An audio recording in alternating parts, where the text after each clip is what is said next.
Welcome back to the channel. Welcome back to another episode of the Freshman 15 College Football Podcast with me, LP Cruz, talking college football in about 15 minutes with my man Tyler Moore. So guys, let's hop right to it. Big week in college football. Tyler, my man, what is up? Not too much. Last week we're going to talk about it here, but I think we're seeing one of the conferences shake out in a fairly non-explosive way. And it's always one of the two teams that are on top of that conference. And I think we're going to get an answer here pretty soon on who's going to be in what position for that conference. I think so. So let's hop right to it, man. Talk about our games last week. So I guess I'll start off. So last week I had the Saturday Spotlight, which was UW and USC. First thing, man, I'll say about that game, we were in for a treat. We got everything we wanted to. It was the highlight show of quarterbacks. We saw Caleb Williams doing this thing, improvisation, why he's such a top prospect in the draft. And of course, Mike Penix, why he's the Heisman. The arm strength, the football knowledge, the awareness. And I think even part of the game was just the raw emotion of college football. Seeing Williams, with his parents kind of crying it out a little bit. And not sure exactly why that was. Maybe just overwhelmed with just emotion and who knows what it entailed. But I think we had a great game.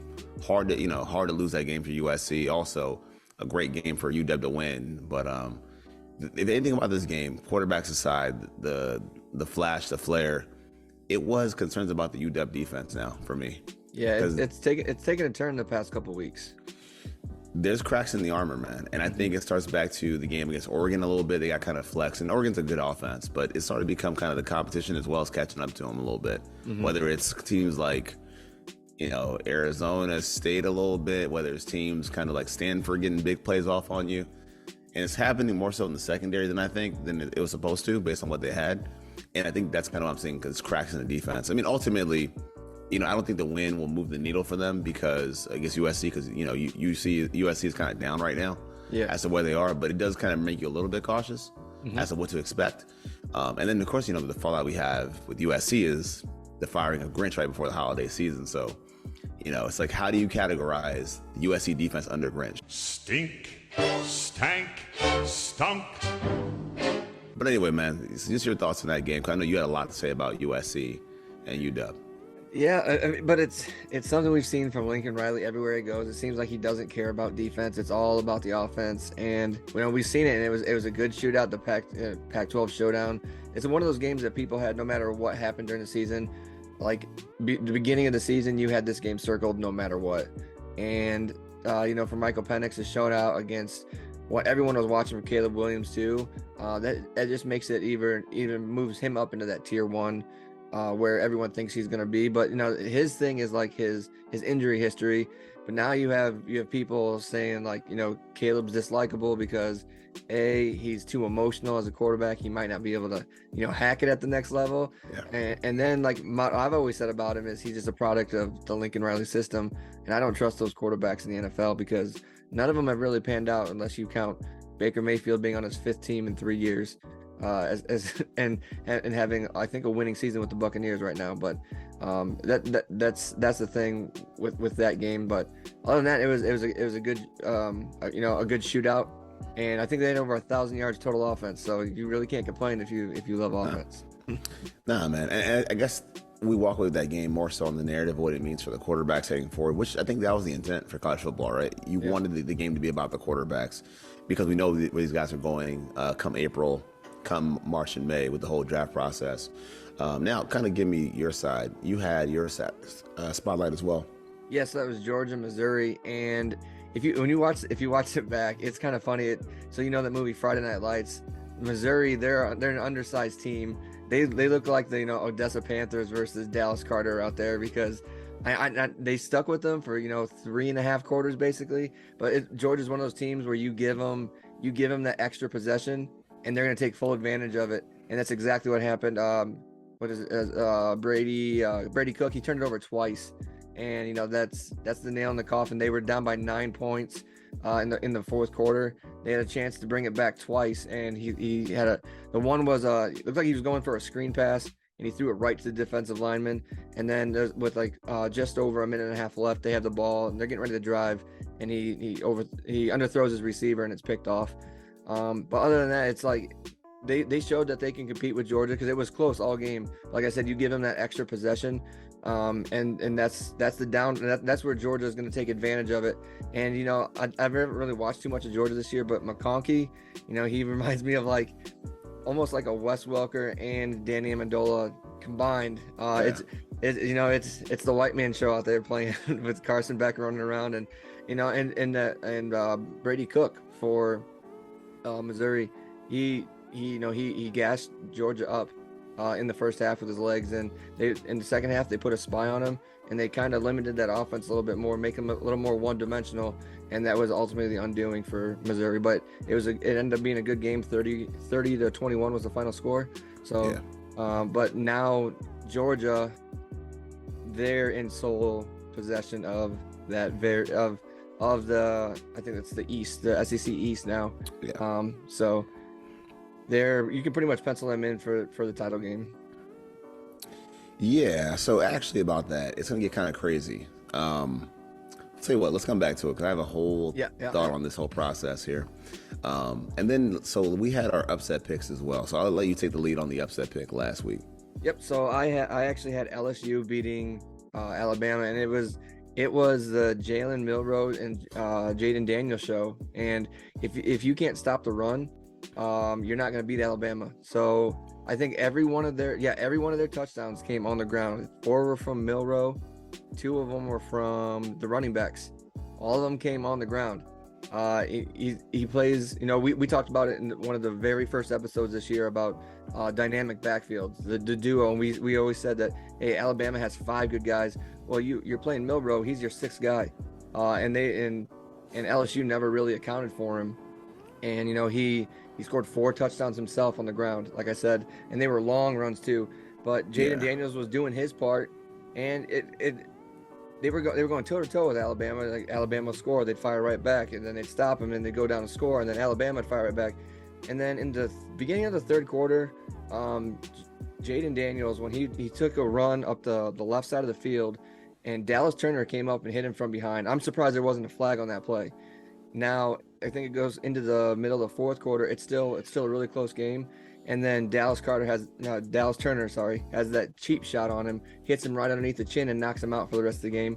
And you can kind of see LSU's sideline deflate after that, because it's almost like, this isn't, they're not going to be able to do anything without their Heisman candidate going up against a very good Alabama team. That was very, very well matched up against that LSU team, I should say. And and then, like I said, that's the ultimate undoing of an LSU team, is giving an extra possession to an Alabama team, because you weren't stopping them on the ground. And when you weren't stopping them on the ground, we see it in every level of football. You become deflated, you become tired, and it just wears on you. And that's what Alabama did to LSU. Yeah, it's the psychological warfare of, if I can't stop the run, now what? Yep. And they just bleed you dry. And, we had, our Jalen Milroe jokes we got off early in the season, but watching him the last couple of weeks, the game is starting to slow down for him, where, he's speeding up on the ground, but really his arm and his brain are kind of taking the right shots, taking the right spots, and giving his guys the ball in space to create. And that's kind of the key. I mean, both runners are explosive. We know that. But, I mean, the tipping point in the game for me watching it, because it was so close, so nip-tuck, literally the tipping point was the tip picked on Jalen Daniels for the easy score, which then kind of put the game kind of at reach. Then you have the injury with a concussion protocol for Jaden Daniels. And those are at, man. I mean, entertaining game, but for LSU, just a few plays short. And it's big because of what that means long-term in the conference. But, yeah, man, tough week. I had the same game in my upset pick, too. So going forward to this week, we have our Saturday spotlights. But before we do that, let's talk about this one. I'm gonna hit you again. Is that 2 weeks in a row? Yeah, again? 2 weeks in a row. Yeah, I was gonna say, okay, so we're gonna do the hurt and help themselves. I think Notre Dame is the easy one to say that you hurt themselves. So they needed extreme chaos from the losses they already took. But the ones who helped themselves is gonna be Alabama, because now I think they have. I'm not even sure who they have this week, but I'm pretty sure it's a gimme game. But then they have Chattanooga and then Auburn. I mean, you basically you're there now. You have three games that are very winnable, and you're gonna put yourself smack dab in the SEC championship game. And then if you go in, say, and you beat Georgia, everyone was clowning Alabama in the beginning of this game, but the playoff people, they're thinking money. They're like, oh, we're gonna throw Alabama in here. Oh, and maybe Georgia too. But who's your hurt and help themselves? Actually, man. So I had this thought in the car as well in the CFP polls, and ironically enough, man, I kind of had it being UW as well, playing the game that they played, because what's going to happen is that you don't win the game in convincing fashion. That's now 3 weeks in a row of tight games. So now as it plays out, what's going to happen is your win becomes lesser and lesser and lesser important. And the conference itself, the way it's been kind of even staggered, it looks bad for them now, because now they're going into these shootouts with teams that don't deserve it. And the same thing I said about USC before are kind of being said about also UW. And I don't know if it's conference infection or whatever it is, but I feel like UW could have kind of put they won the game. So it's like you won the battle, but you're losing the war long term. So with the skepticism that I have about the program and that situation, feeling a little bit uneasy, which again, I'll expand more in a minute, but I feel like UW kind of hurt themselves not burying USC decisively. Yes, I would wholeheartedly agree with that one. All right, man. So now we can turn the page. Guys, disclaimer, the second half of the show, we got a lot of things to go over. So want to make sure it's clear. So this week we have our Saturday spotlight. You want to lead the way on this one? Yeah, I mean, I would say it's probably the same for both of us. I have Michigan and Penn State. Big Ten, big noon game. That's the one everyone's gonna be watching. It's Michigan's first real opponent this year. Michigan's 3, Penn State is 10, but we want to see Drew Aller play a lot better against Michigan than he did against Ohio State. But the big thing is I think James Franklin, he needs to learn how to coach a top 10 win here, because I think he's like all time like 3-17 or something like that against top 10 opponents. Like, that's not going to cut it out in the Big Ten East, especially with like Big Ten in general, when you have Washington, USC, Oregon, and UCLA coming to town. Like, you keep doing this thing, and it's going to be bye-bye James Franklin. But that's my big thing, because Michigan's still like completely engulfed in this scandal that's going on, and now they just fired back yesterday saying that the other teams, that they were sharing their signs from the sideline. I'm just like, whatever. But they've fired that guy now. First he was suspended with pay, and now they actually fired Stallions now. So I would assume the Big Ten and the NCAA are coming down, but it's kind of want to see what they have in store for Penn State with their first real opponent, because right now they've just been playing with their food, and now you get Penn State with a good quarterback, a good set of running backs, and a very good, I think it's a top 10 defense in the nation. So you get your first real challenge here before your next one here in 2 or 3 weeks, and then so that's why it's my Saturday spotlight. So I actually come back to this game because I have a different Saturday spotlight. So I actually picked, and I kind of went with the narrative perspective for both my picks this week, the upset pick and the Saturday spotlight. And for this week, for my Saturday spotlight, I had picked Ole Miss and Georgia, as a matter of fact. Yeah. And I kind of went back and forth because I was deciding on, is this my upset pick? Is this my spotlight pick? I just said, okay, you know what? I'm going to focus on this as my spotlight game. And I think it's because it's the intrigue. I think this year, watching Lane Kiffin, he's been doing his best coaching I've seen in a long time. I mean, a really long time. And I think the reason for that is that they've been playing playoff football since their game with Tulane. And by that, I mean a lot of close games, close, high-scoring games. And it's not like UW in a sense. It's more like this program is not as high-powered as the other teams in the nation. But they're playing a lot of these tight games that they're winning. And for that to happen, you have to be well-coached. You have to have a great quarterback. And I think him and Jackson Dart are doing a great job managing these tight games that they're winning. So it's a tough pill to swallow, I think, going to play Georgia this week. But, I mean, you mentioned Ladd McConkey. They're still without Brock Bowers. So there's a bit of an opening there.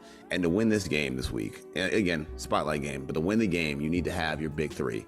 That's going to be Dart, well, big four, actually. It's going to be Kiffin, Dart, Trey Harris, and Judkins have got to deliver. It's a tough game, tough matchup, but this is a game that I'm watching this weekend. So you're running that duel. So you're running that your upset pick and your Saturday spotlight. Not quite. Okay. Right. So when it came to the Saturday spotlight, when you look down the schedule this week, there is a bunch of really good games. So Alabama plays Kentucky. That's the team that they play this week. So I'm just going to run down the schedule for anyone who hasn't seen it yet. The big one, Utah versus Washington. Like, there's an upset that could be right there. Washington has played kind of down to its level. And then, Utah, they just got slaughtered by Oregon. But Oregon is a very well coached Dan Lanning team. And, they've stayed consistent throughout. Even with that loss against Washington, they've stayed consistent throughout that. So that could be one that, if Whittingham has his guys up and at it, that could be the one that trips up UW. But then you have Tennessee, Missouri, another SEC showdown. And there's another one here. Like you said, Ole Miss, Georgia. I'm not worried about Stanford, Oregon State. Texas, TCU, not so much. And then USC and Oregon. Like, can USC actually do something? It's one of those things where, like, we just saw it with the Raiders. They fired their head coach. Their head coach is gone. Their interim coach comes up, and you always bet on that team that just fired the coach to win that very next game.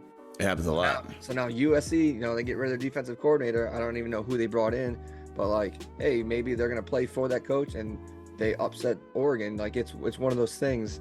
It could be very close because USC is a very potent offense.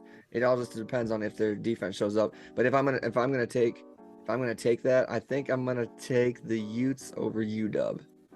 That's the one I'm likely, man. And the thing is, for Penix, we kind of forgot about the games beforehand where he struggled because of what happened last week. Yeah. But again, it's the opponent, right? It's always the matchup you have. So the matchup was the elixir. Playing against a team like USC, that was the elixir. So I think it's fair to say that. And the skepticism with Penix can actually rear its head again if he struggles against a pretty good defense that he's going to see. Yep. Fair enough to say, because they have the game against, I think, Oregon State, and also the game finally against the last Apple Cup we're going to have for a while, if ever. So that's a possibility. But I actually went with a different direction with my upset pick. So I kind of go here. Just one thing real quick. Shoot. I know we're going to hit this on. I was going to hit this afterwards. But Michigan State, now, they interviewed Leopold today for their head coaching position. Kansas coach. I think his name's Lance Leopold. That's a good coaching acquisition if they get him. The Urban Meyer thing is still floating around out there, but Leopold was actually interviewed, so that could be potential for Michigan State to actually be coming back up on the rise. On the way up. Yep. So sorry to interrupt that. I just wanted to remember that. No. Why I seen good shot. Good shot. All right, man. So tell you what, do you want to lead on the upset pick? No, my upside pick would have been Utah over UW. Gotcha. Which again, fair. Sounds good. So it's weird. So I was, like I told you, I was going back and forth between the two games, either the upset pick or the spotlight. So my upset actually was going to be Penn State, Michigan. And I mean, for me, again, back to the narrative base, but a lot was going on. And I think it's been a long few weeks for Michigan. It's the scandals, the distractions. They have to take their toll to some degree. And remind everybody, this is not like a pro team we're talking about. These are kids. These are teenagers and young adults who are on social media. They know what's being said about them. They know what matters. And I think if you're kind of in a hot situation, just imagine NIL back when things happened at Penn State back in the day. When guys could have left, walked away, found better things for themselves. I think if you're an athlete in that room or in that locker room, you say to yourself, look, if this doesn't pan out and we get the death penalty, I'm not staying here. I'm thinking about what are my next moves. So again, I am a brand, I'm a business. I don't have to be here. Yep. And I also want to point this out too. If the Wolverines lose, I think they're kind of unimpacted too, because you still have the game against Ohio State. Correct. Which again is, you have that. You're going to win the Big Ten title game against whoever the opponent is. Then of course you can stay in the top 4 for the CFP. And remember, the Pac-12 can actually end up eating themselves alive based on the schedule we have. So you can walk away with losing the game unimpacted. So you can lose to Penn State, still be in the driver's seat no matter what happens. And I think in the game sense, it's just a strength on strength with, what happens in the trenches and in the dirt, with Penn State running the ball at a high volume. And also Drew Allen has to be better, like you said, than he played against Ohio State. Look, get rid of the ball, be smart, do your thing, and you'll be all right. But I do think this game has the potential of an upset based on what's happening around the program, kind of in orbit of the Wolverines. Yeah, I think that Penn State-Ohio State game was an anomaly for them. They went 0 for 15 on third downs. Like, that's unheard of, hats off to Ohio State's defense, but even the worst teams will get a first down on some of the best defenses. So it's, like I said, I think that's an outlier, and I think they're gonna be fired up because they are in Happy Valley. Facts, man. Facts. All right, real quick. So Yeah, yeah, something real quick. No, I said we talked before the show, and you said you had like a monologue, so I'm ready Okay. for it. So I think we're at 18 minutes right now. So what we could do is we cap the show, or we could go through it. No, just So go through. go Just through. go through. All right, big episode. Gotcha. All right, cool. All right, man. So before we kind of wrap the show, I know we're about the 15-minute mark, whatever the case. Excuse me. Pardon me. But now we're going into overtime. So a couple thoughts that I had today. We were just talking about it before. Every person who watches sports, every person who's alone with a microphone, car ride, drive, guys, we all do this. We all talk about like our scenarios in our head for our sports teams. We all play sportscaster on the long drive to wherever we're going, on the train, riding into the office, wherever you might be at, we all do it. So on my ride to work today, had a little bit of a kind of free ball, monologue to myself, which was basically talking about the CFP, what happens in the next couple of weeks. And for me, that is one of these teams that are in the top 5 or outside the top 5, Bradley, will get screwed over by the polls in the CFP. And the 2 teams who I think are going to get screwed over are going to be either FSU, the Huskies, or whoever else kind of fits in that other bubble range, whether it be Texas as well. One of those teams, either, or all 3, FSU, UW, and Texas are going to get screwed possibly in the CFP. And here's why. I had already said that the game this weekend with Penn State and Michigan is inconsequential because what'll happen more than likely, what'll happen is that whoever wins the game, whether it's going to be Ohio State, Penn State, doesn't matter, is those teams can likely have, if you're Ohio State, for example, if you were to win the game, you're going to be in. If you're going to be Michigan, if you win the game, you win the game and the Big Ten title, you are in. There's a possibility, there is an outside chance that both teams again will make the CFP, that being UM and Ohio State. I also believe that if Alabama can hold on as to where they are and play against the team, let's say Georgia in the SEC title game, and it's close, they will throw both of them in there because they want their money. They want both teams to square up once more. So ironically enough, you may have a situation where you have the 2 teams in the Big Ten in the CFP, 2 teams in the SEC in the CFP. You're going to hate on the FSU because FSU has Louisville, they have Miami, they have the ACC title game against probably Louisville again, if not UNC. And then also they're going to hate on UW because UW will have at the end the Apple Cup. They will have Oregon State, who will likely lose very soon. Oregon will not be to their credit anymore. And they've had a lot of tight games against teams who are so-so. And then for Texas is going to hurt because they lost to Alabama. Is that right? No, Texas beat Alabama. They lost to Oklahoma, who just lost to Kansas. So it looks like bracket busted for also Texas. Yes, because if it goes, if everything goes, what's that word? Straight across the board, they'll probably play Oklahoma again, and so then they'd have to beat Oklahoma, and then that's the wash. It just feels like, man, it's not enough. It's not enough.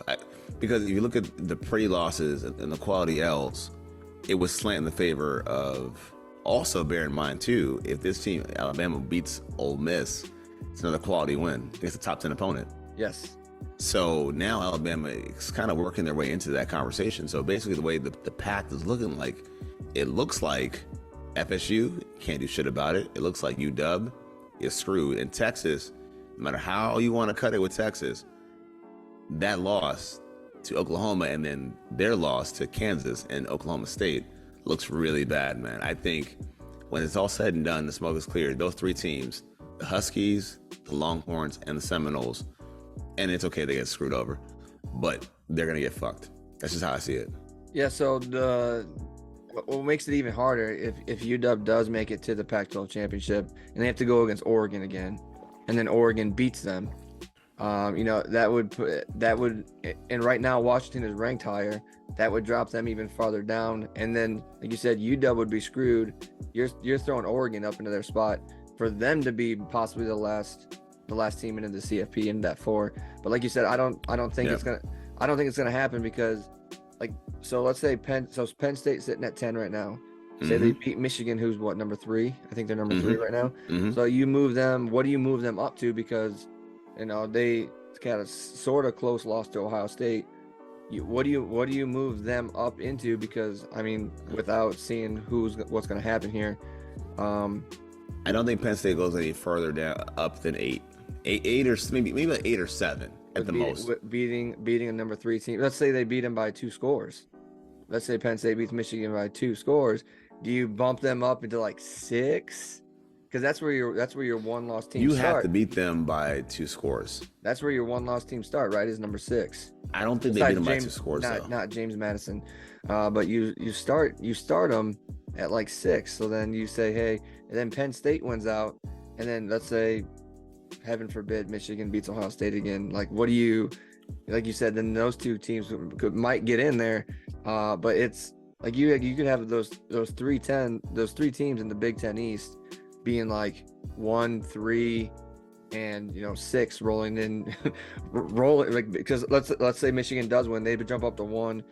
Georgia stays 2 because I mean Georgia plays Ole Miss this week, so this is gonna be a quality win for them if they win here. Yeah. But then so let's say Michigan does, so Michigan jumps up to 1 because they beat the number 1 team, and so now Ohio State drops down to 3. Then Penn State's sitting there at 6, but they beat they beat Michigan or something like that. Like, that's chaos, and that's chaos. Yeah, that's what the ACC doesn't want to see happen. That's what the Big 12 doesn't want to see happen, and that's what the Pac-12 remainder of them don't want to see happen, because they don't have enough. This is basically your super conferences saying, "Hi, we're here already. That's why you guys are joining us." Damn. Yeah. And it's funny because all along we kind of maintained that the conferences would eat themselves alive. It's just, you look at a team like Florida State, they just don't have enough in their favor. There's not enough that goes in their favor for it to happen. But it would be chaotic for Penn State to kind of work their way into the conversation. But even then, without being, because I don't think you can not make your title game and push for the CFP. It's impossible. Like, it's not possible for them. So unless something chaotic, like I said, something really chaotic happens, where you have losses to happen, which Michigan State might work in that combination there. But I just think what's going to happen ultimately, if things hold the way I think they would hold, to where Penn State could possibly win this week, but then Michigan kind of gets themselves together and they start winning back to back to back. I still think that even if they lost the game, Ohio State, they still could kind of force their way into it as an outsider, whether they'd be at the 4 at the bottom. I still feel like that could happen, and I feel like they would look at a team like, say, Florida State, and where they sit at 4 right now, it would not be enough for them to get in. I just feel like that's where we're sitting at. Yeah, the only saving grace for another team to get in, say like Florida State, is you would need Georgia to go against Alabama, and then Georgia beat Alabama in the SEC championship game, giving them 2 losses.